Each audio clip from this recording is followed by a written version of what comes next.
Okay, hey y'all. So I am just leaving my monthly HR meeting, and I wanted to share a little bit about kind of what the meeting was about because I think it's a really important topic, and it's a good reminder about one, like why is HR we ask for some of the things that we ask for, and how it actually can help support not only the organization but also the employee, right?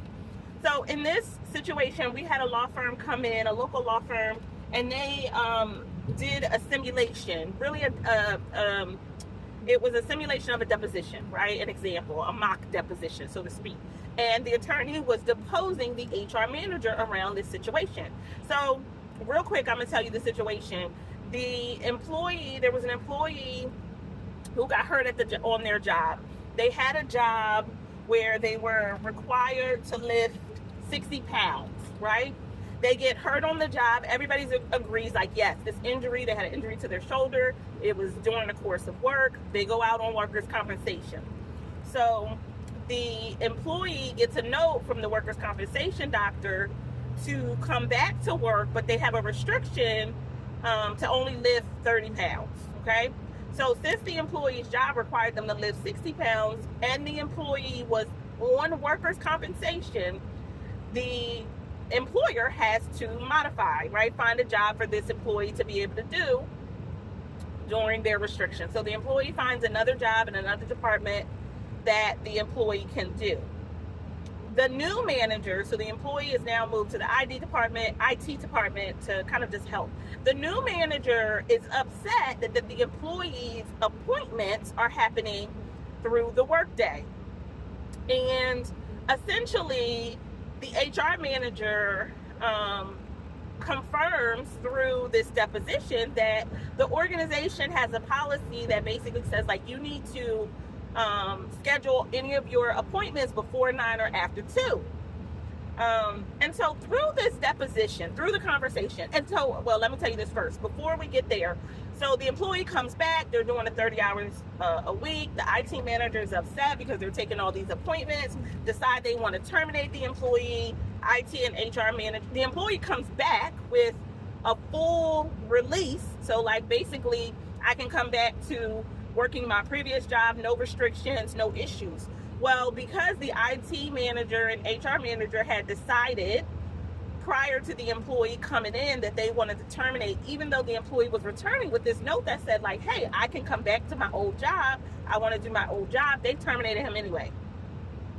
So there were a couple of things in this discussion that were really highlighted. So now HR manager is being deposed. And a couple of key points is, like, one, the job description that the company had for the employee didn't even say anything about lifting 60 pounds. So that right there, to me, sparked something around, like, you can't even just jump to termination, even though there was this issue with him coming in, not coming in, there was this issue with him taking appointments during the workday. So first thing, there's the lifting restriction, which is not even in the job description.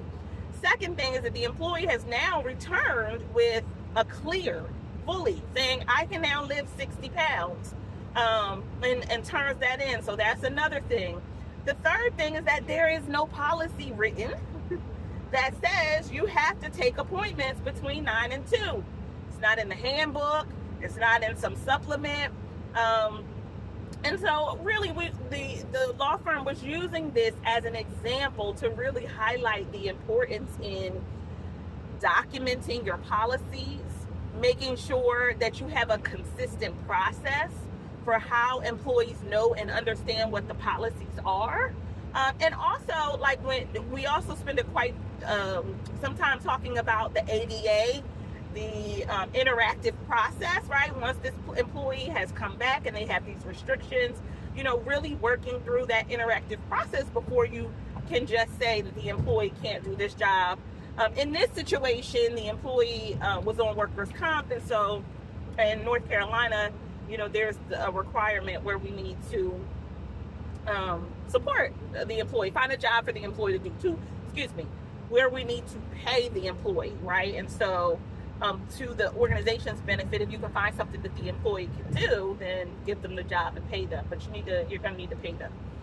So I think it was just, I thought it was a good example of really taking a real situation that is HR professionals that we deal with day in and day out.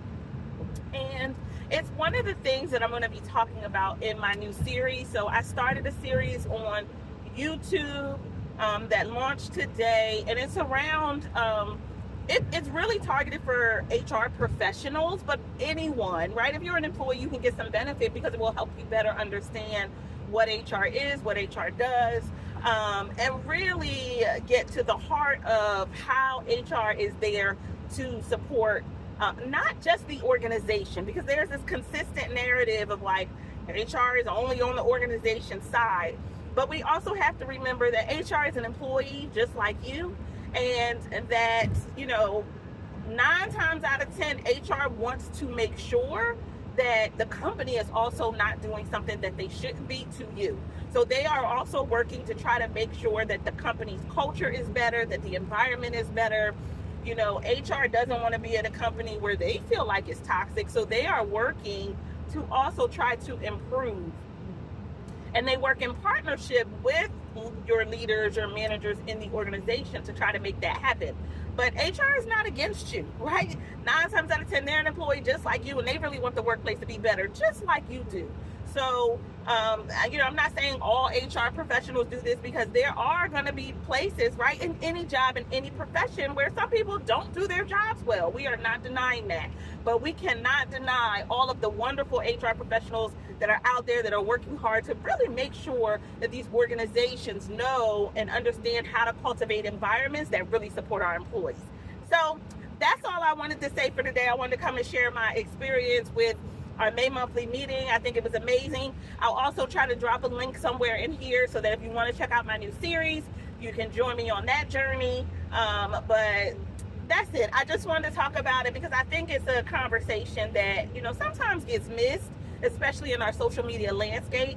HR gets so much hate a lot of times that it's just like, I really want to use my platform and my space to really elevate the amazing, wonderful things that HR professionals are out there doing. So if you're an HR professional and you're working hard and your organization and you're really trying to change the culture, drop me a comment below. Let's let TikTok and Instagram and all of the social media world out there know that we are out here, we working, we trying to make these organizations better, and we really need y'all to align with us and support us as we do this great work to try to make the company better for everyone. All right, y'all. I hope y'all enjoy the rest of your day.